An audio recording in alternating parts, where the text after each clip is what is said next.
लालच बुरी बला होती है। लालच करने से सिर्फ और सिर्फ हमें नुकसान ही होता है। जो हमारे हाथ में होता है वो भी डूब जाता है, जैसे कि इन दो जुबानों के साथ हुआ। क्यों साधु दौड़ते दौड़ते आए और कहा कि भाई आगे मत जाना, लालच बुरी बला है। तो साथ संगत जी प्यार से कहना धन्य निरंकार जी। स्वागत है आपका फिर से एक नई कहानी के साथ। दासी आप जी के सामने आज फिर से एक नई प्रेरणादायक कहानी लेकर के आई है। कहानी का शीर्षक है कि लालच बुरी बला है। तो साथ संगत जी आज हम इस कहानी में यही जानेंगे कि यदि हम लालच करेंगे तो जो हमारे पास होता है वो भी हम गवा बैठते हैं। तो क्या हुआ था उन दो युवकों के साथ, आज जानेंगे कहानी में साथ संगत जी। दो जवान युवक धन कमाने के लिए घोड़ों पर चढ़कर दूसरे स्थान पर जा रहे थे। दोनों के पास बंदूकें थी। सुबह के समय दोनों घर से चले थे। अब दोपहर हो रही थी। वे जा ही रहे थे कि सामने से एक साधु भागता हुआ आया। उसकी आंखों में डर साफ झलक रहा था तथा भागते भागते उसकी सांस भी फूल रही थी। साधु को भागते भागते देखकर दोनों जवानों ने अपने घोड़े रोक दिए, क्योंकि वो डर गए कि ये साधु इतना भागता हुआ हमारी तरफ ही क्यों आ रहा है। साधु ने दौड़ते दौड़ते कहा, भाइयों आगे मत जाना, आगे लालच रूपी डायन खड़ी है। वे दोनों कुछ पूछ पाते इससे पहले ही साधु आगे निकल गया। साधु को भागता देखकर उन्हें बड़ी ही हंसी आई। उन्होंने कहा, बूढ़ा है इसीलिए डरकर भाग गया होगा, हम देखेंगे कौन सी डायन है। ये कहकर उन्होंने घोड़े उसी दिशा में आगे की ओर बढ़ा लिए। थोड़ी दूर जाने पर उन्हें सोने की मोहरों से भरा हुआ एक बड़ा सा थैला दिखाई दिया। उन्होंने अपने घोड़े रोक दिए और आपस में चर्चा करने लगे। एक बोला, साधु बड़ा चालाक था, अब वह मोहरें ले जाने के लिए सवारी लेने गया होगा, हमें इसीलिए उसने रोक करके रखा होगा कि आगे डायन खड़ी है कि हम मोहरों को न ले जाएं। दूसरा बोला, अब उसकी सारी चालाकी धरी की धरी रह गई, अब तो मोहरें हम ले जाएंगे। ये कहते हुए उन्होंने मोहरें गिननी शुरू कर दी। पूरी 10,000 मोहरें निकली। यह देखकर दोनों बड़े खुश हुए। दोनों ने कहा कि बिना किसी धरे ही सब कुछ मिल गया, बहुत ही अच्छा हुआ। बड़े भाई ने कुछ सोचकर छोटे से कहा कि पास में गांव में कुछ खाने पीने का सामान ले आओ, कुछ खा पी कर चलेंगे। छोटा गांव से कुछ लेने चला गया। बड़े ने अकेले बैठते हुए सोचा कि इस 10,000 में सिर्फ 5 मोहरें ही मुझे मिलेंगी। यदि छोटा मेरे साथ नहीं होता तो सारी की सारी मोहरें मेरी होनी थी। उसने सोचा कि यदि यह छोटा भाई किसी प्रकार मार दिया जाए तो सारी मोहरें मेरी हो जाएंगी।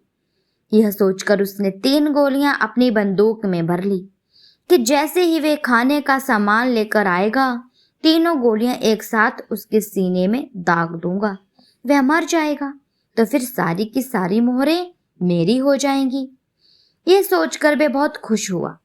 उधर छोटे भाई ने सोचा कि यदि यह मेरे साथ नहीं होता तो सारी मोहरें मुझे ही मिलनी थी, इसीलिए मुझे ऐसा करना चाहिए कि यदि ना रहे तो सारी ही मोहरें मेरी हो जाएंगी।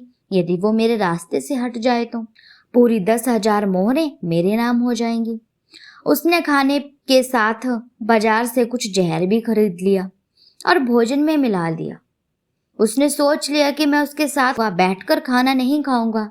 यदि उसने साथ खाने को कहा तो ये कह दूंगा कि अभी थका हुआ हूं, इसीलिए बाद में खाऊंगा।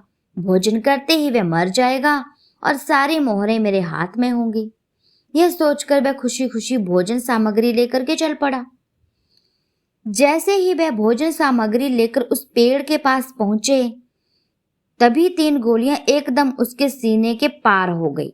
वह तड़प भी नहीं पाया, उसे पता भी नहीं चल पाया कि उसके साथ क्या हुआ। देखते ही देखते सत्संगत जी उसके प्राण पखेरु उड़ गए। बड़ा भाई खड़ा हुआ था और छोटे को मरा देखकर अपनी योजना में सफल हुआ। ऐसा खुश हो रहा था वो कि मैंने इसे मार करके बहुत ही बड़ा काम कर लिया है। अब ये जो 10,000 मोहरें हैं ये मेरी हो जाएंगी। साथ संगत जी, पैसा मिलने की खुशी में मैं भूल गया कि लालच बुरी बला होती है। लालच करना ठीक नहीं है, कुछ ना कुछ नुकसान तो उसका भी होना था। साथ संगत जी, उसने सोचा कि पहले आराम से मैं भोजन कर लेता हूँ, तब मोहरे लाद करके यहाँ से चल पड़ूंगा।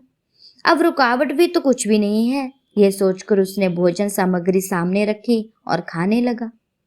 अभी वह खा ही रहा था तब उसे चक्कर आना शुरू हो गया और थोड़ी देर में ही वह मर गया। साथ संगत जी, वहीं गिर गया। दोनों की लाशें आसपास पड़ी हुई थी। पैसे के लालच ने दोनों को खा लिया। दोनों ने एक दूसरे की हानि चाही और दोनों ही संसार से चले गए। उस साधु ने साथ संगत जी भागते भागते उन लोगों से ठीक ही कहा था कि आगे मत जाइए, आगे डायन खड़ी है।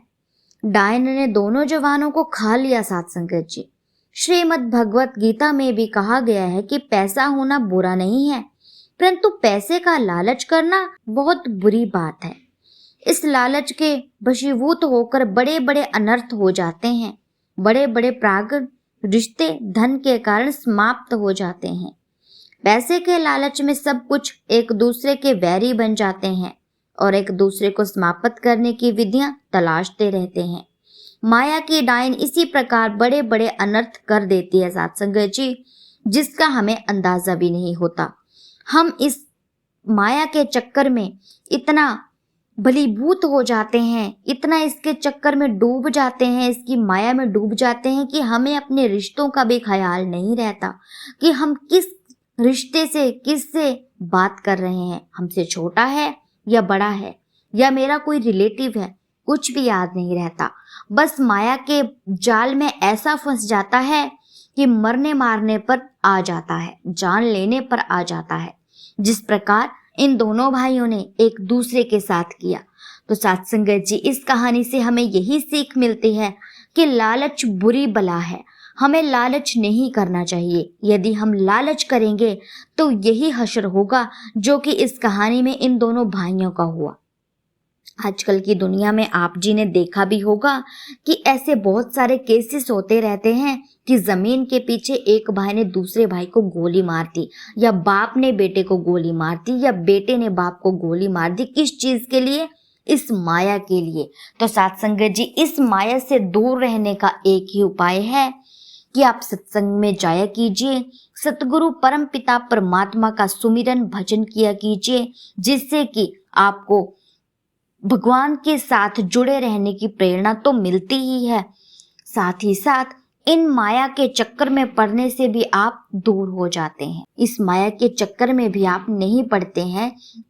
इन सब में हमारा ध्यान जो है वो नहीं जाता। यदि हम इस परमपिता परमात्मा का ध्यान करेंगे, इसका सत्संग करेंगे, इसका सुमिरन करेंगे, तो हमारा ध्यान इन चीजों की तरफ जाता ही नहीं है। जाता है तो जाता है केवल और केवल इस परमपिता परमात्मा की ओर। यदि हम कोई बात गलत करने भी जा रहे हों तो उससे हमें यही सीख मिल जाती है, वही सत्संग की बातें हमें याद आ जाती हैं। इस परमपिता परमात्मा को हम याद कर लेते हैं कि यदि हम गलत कार्य करेंगे तो हमारा हश्र क्या होगा, ये सोच करके इंसान रुक जाता है। इसीलिए इस दुनिया में परमपिता परमात्मा यानी कि प्रभु परमात्मा, इस निरंकार प्रभु को जानना बहुत जरूरी है। उसे जान करके इसे की भक्ति करना बहुत जरूरी है।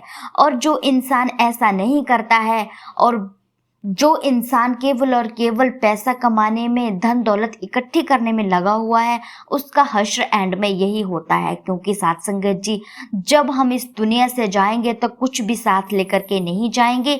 जाएंगे तो केवल और केवल कर्म करके लेके जाएंगे, जो कि हमने इस परमपिता परमात्मा की भक्ति करके किया होगा।